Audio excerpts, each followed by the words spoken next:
Shalom, perkenalkan nama saya Gwen Stefania dari Prodi Teologi semester 5, kelas B dengan NIM 2232-21085. Di sini saya akan membawa kita dalam satu perenungan, tapi sebelum kita masuk dalam kebenaran firman Tuhan serta merenungkannya, mari kita bersatu di dalam doa. Kita berdoa.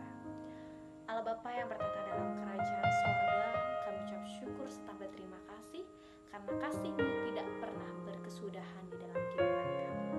Pada saat ini Tuhan, hamba-Mu akan membaca serta merenungkan kebenaran firman-Mu. Tolong apapun yang akan disampaikan oleh hamba-Mu ini dapat kami implikasikan di dalam kehidupan kami, dan jangan jadikan kami hanya sebagai pendengar saja Tuhan, tetapi jadikan kami sebagai anak-anak yang dapat membawa kebenaran firman-Mu ke seluruh penjuru dunia. Dalam nama anak-Mu Tuhan Yesus kami berdoa. Amin. Pembacaan Alkitab kita pada hari ini diambil dari kitab Perjanjian Baru, yaitu kitab Yohanes, pasal yang ke-15 ayatnya yang ke-12 hingga ayatnya yang ke-16.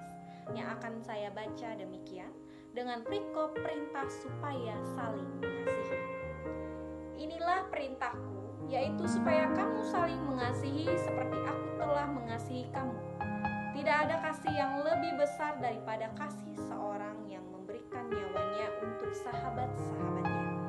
Kamu adalah sahabatku, jikalau kamu berbuat apa yang kuperintahkan kepadamu.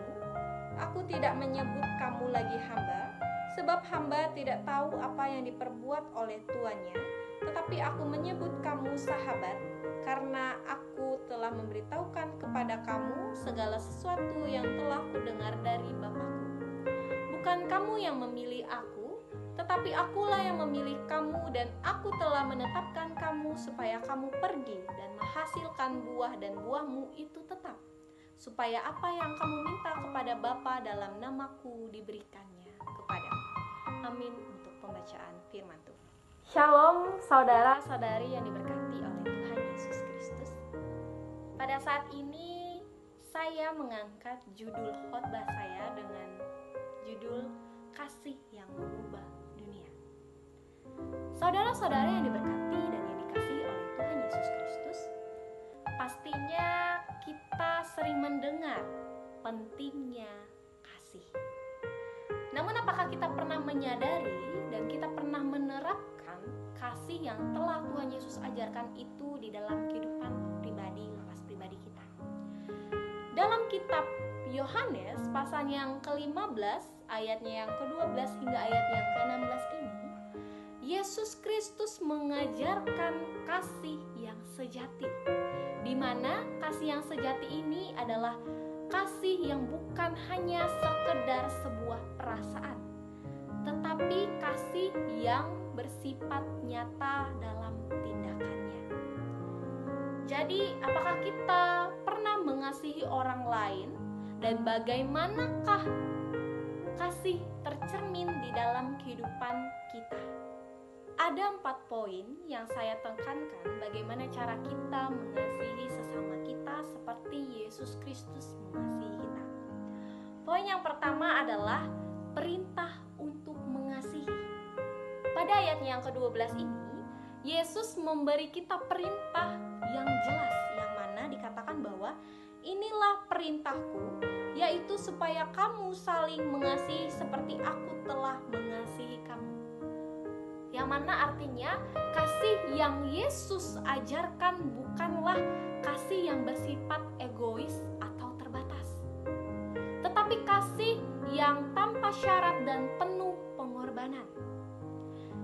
Kita sebagai umatnya dipanggil untuk mengasihi sesama kita dengan kasih yang sama seperti Yesus Kristus berikan, yaitu kasih yang rela berkorban demi kebaikan orang lain. Poin yang kedua adalah kasih yang rela berkorban. Pada ayat yang ke-13 ini dikatakan bahwa tidak ada kasih yang lebih besar daripada kasih seseorang yang memberi nyawanya untuk sahabat-sahabatnya. Artinya bahwa di sini Yesus menekankan dan menunjukkan kasih-Nya yang terbesar melalui pengorbanannya di kayu salib. Yang mana ini adalah kasih yang tertinggi, kasih yang rela berkorban, rela menyerahkan nyawanya untuk kebaikan orang lain. Kasih ini bukan hanya tentang sebuah perasaan, tetapi tindakan nyata yang melibatkan pengorbanan dari diri sendiri untuk orang lain. Poin yang ketiga adalah hubungan sebagai sahabat. Pada ayatnya yang ke-14 hingga ayatnya yang ke-15 ini, kita dapat melihat bahwa Yesus menyebut kita sahabat jikalau kita berbuat atau melakukan perintahnya. Kamu adalah sahabatku jikalau kamu berbuat apa yang kuperintahkan kepadamu.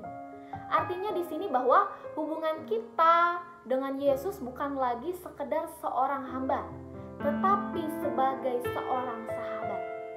Yang mana sahabat saling percaya, sahabat saling terbuka dan saling mendukung satu sama lain. Yesus telah mengungkapkan segalanya kepada kita termasuk kehendak Bapanya, sehingga kita dapat hidup sesuai dengan rencananya. Selanjutnya poin yang terakhir adalah kita dipilih untuk berbuah.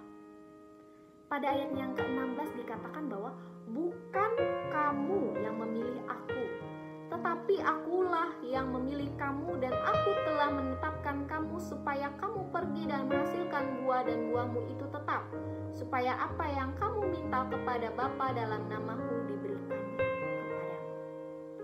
Artinya bahwa di sini dikatakan bahwa Yesus telah memilih dan menetapkan kita untuk menghasilkan buah, yaitu buah-buah kasih yang nyata di dalam kehidupan kita. Kasih itu harus berdampak pada orang-orang di sekitar kita, yang mana kasih ini dapat membawa mereka lebih dekat dengan Tuhan dan menghasilkan buah yang kekal. Maka dari itu, saudara-saudari yang diberkati dan yang dikasihi oleh Tuhan Yesus Kristus, kasih yang Yesus ajarkan adalah kasih yang mengubah hidup dan mengubah dunia. Maka dengan itu, mari kita mengambil sebuah komitmen untuk mengasihi satu sama lain dengan kasih yang sama seperti Yesus Kristus ajarkan kepada kita. Dengan demikian, kita akan menghasilkan buah yang begitu kekal dan membawa kemuliaan bagi namanya. Kasihilah sesamamu dengan tindakan yang nyata dan biarkan dunia melihat kasih Kristus melalui kehidupan kita. Amin.